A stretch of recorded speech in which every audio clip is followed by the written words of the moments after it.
Good morning, Professor. I'm Komalbir Kaur. My student ID is 136918224, and today I'm here to present a video on surgical wound dressing.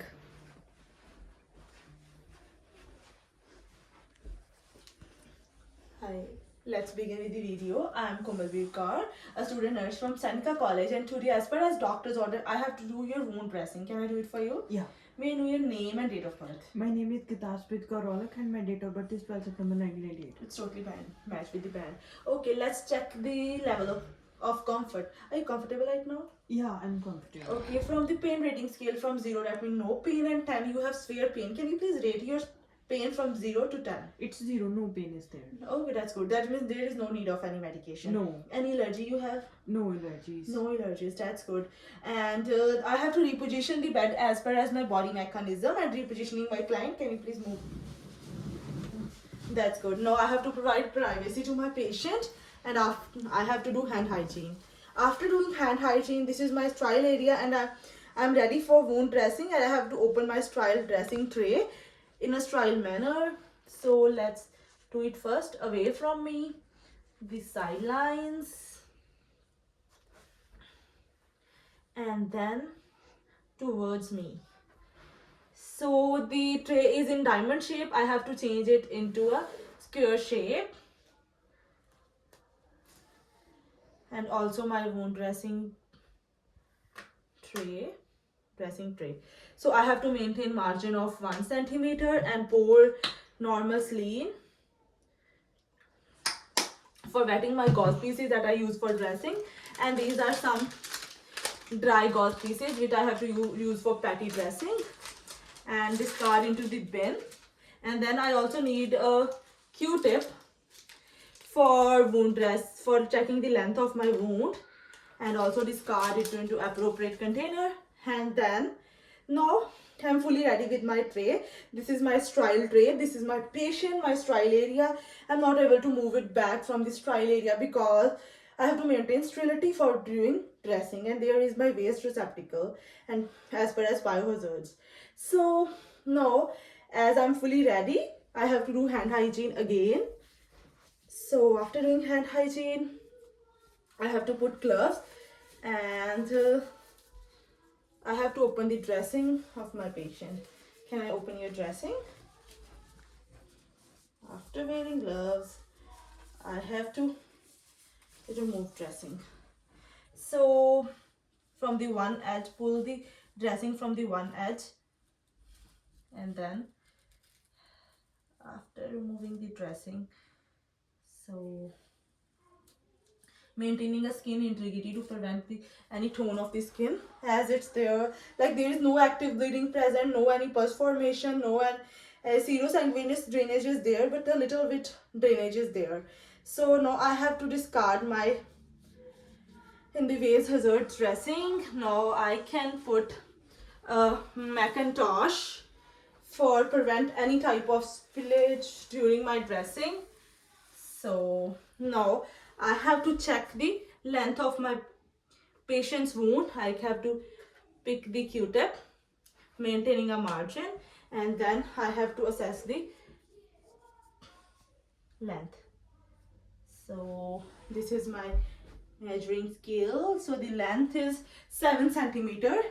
I have to discard it, and the location of the wound is the lower arm, left arm of the patient, as the wound is fully approximated, and the closure with 7 sutures, and there is mild arrhythmia present. And let me palpate for pain and edema. You have any pain? No. There is no any pain, no any edema present. Length of the wound is 7 centimeter, fully approximated, closure with sutures, and mild arrhythmia is there. Now, as I observe my wound, I have to change my dressing, gloves, and discard them, and also doing hand hygiene. I have to put new gloves. I have to put new gloves for doing dressing in sterile manner. So now I have to pick forceps from my sterile dressing tray.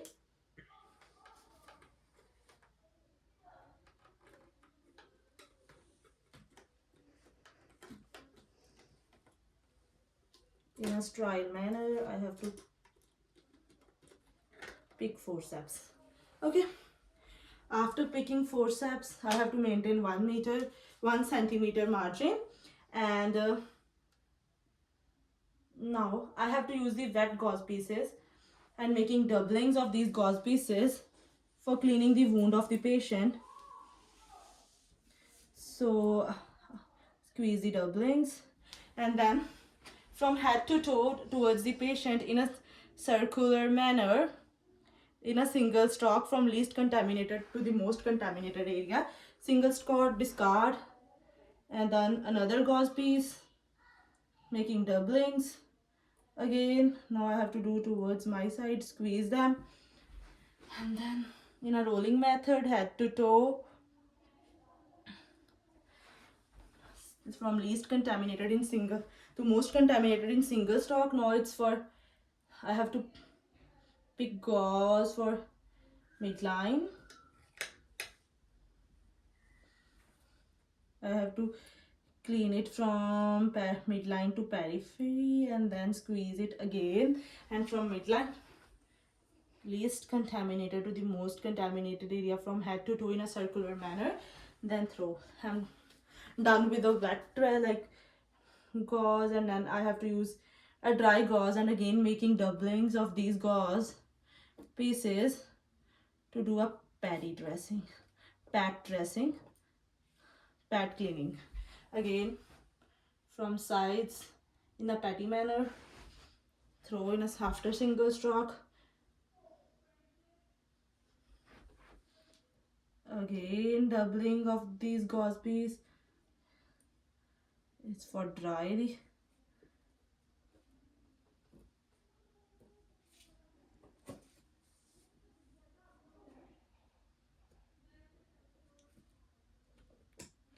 Sidelines. Doublings, throw in a bin. Again a single gauze for midline cleaning, making a doubling by this method, a tight doubling like this, and center in a patty manner. So I'm done with this, and now I have to pick one gauze piece and put it over the area, and now its full wound is fully covered. Now I have to secure the wound with a tape for my patient to secure the wound. A single gauze is enough, as it's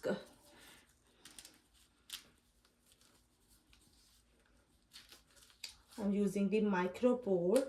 And then can you please up your arm?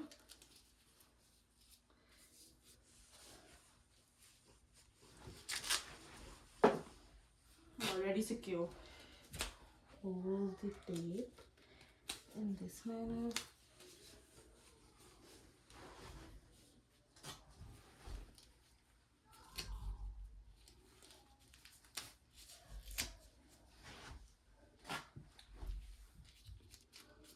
And now I have to use a single tape, a small piece of tape for documentation of time, date, and my rational first initial for a next nurse. And now I have to reposition my client, pick up this, and if you need my help then you can pull the bell and I will be here. Then after doing all this I have to clean, and then I have to do documentation for my next nurse, and I have to reposition my client. And now I'm done with this video. Thank you.